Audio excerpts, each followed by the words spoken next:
Биоотпадот учествува со околу 40 до 60, а некаде дори 70% во вкупниот состав на комуналниот отпад што го создаваме ние домаќинствата. И доколку тој биоотпад се измеша со сите останати фракции на комуналниот отпад и се натрупа на депонии, се создава експлозивен гас метан, кој што освен тоа што представува закана за климатските промени, тој исто така е експлозивен и предизвикува пожари. Ние сме во поглед на законодавството отидени понапред, меѓутоа во практичната примена остануваме статус кво. Од биоотпадот, согласно составот кој што го поседува, можеме да добиеме најразлични производи кои што може да најдат намена во секојдневното живење.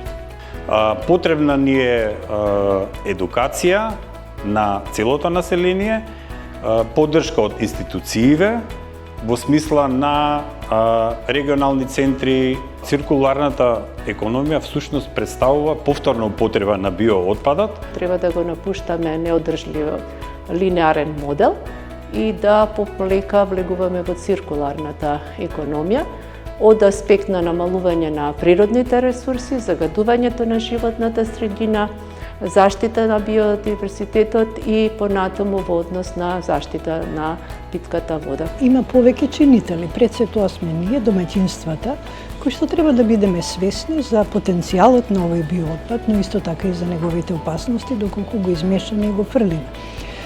Од друга страна, локалните власти треба да обезбедат логистика и поддршка на граѓаните за да се справат со овој биоотпад. Да започнеме да ги реализираме прописите, првенствено да се научиме како да го селектираме отпадот, да го одделуваме меѓусебно и понатаму да го искористуваме биоотпадот во добивање на вредни производи.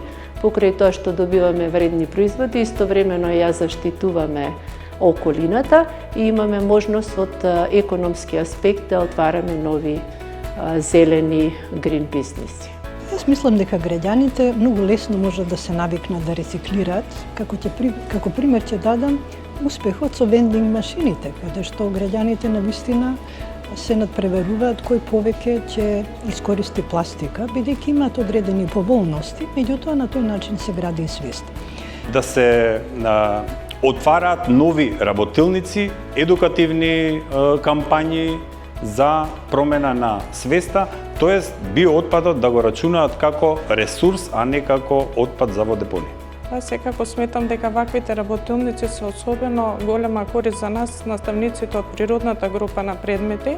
Апсолутно дека се користи, работилниците се исклучителни, затоа што од една страна на наставниците даваат идеја и ресурси како можат да го применат она што се учи во наставата по хемија, биологија, практично во проблеми, тематики кои го засегнува секојдневното живење. За учениците секогаш се интересни работилниците, затоа што просто и да нема ученик кој не сака да работи во лабораторија, експериментите се секогаш предизвикувачки и мотивирачки да тие повеќе се вклучат и повеќе се ангажираат околу изучувањето на определени теми. Сакаат ваков вид на интерактивни работи кои што се случуваат надвор од ова традиционалното учење или во училница, туку сакаат да излезат надвор и да запознаат и да спознаат нови работи. Воедно се чувствуваа многу корисни, бидејќи всушност го користеа тој биоотпад во нешто, добивањето на нешто ново и така натаму. За мене е важно ова искуство, бидејќи навистина ценам тоа што пробуваме и изведуваме во живо и учам преку тоа што го правам. Можам да кажам, вау, наставничке. Значи, првата реакција е таа, секогаш сакаат сите да направат, сите да пробаат. Некои од учениците дури ми кажаа дека из дома всушност некој од нив пробале на некаков начин да добијат некој продукт и на таков начин всушност ги запознале и своите домашни, од која важност е всушност самиот вид на рециклирање и користењето на биоотпадот. Јас сметам дека е важно да чуваме животната средина, бидејќи ние живееме во неа и ако не ја чуваме, тоа може да влијае на нас и на животните и растенијата околу нас. Селектирајте отпад. Ако отпадот не е селектиран, тој станува ѓубре. Ние сакаме да биде корисен. Ќе продолжиме понатаму заедно со нашите ученици да се трудиме да бидеме активни граѓани на ова наша обкружување и да се трудиме што повеќе да размислуваме еколошки. Еколошката едукација е доста важна.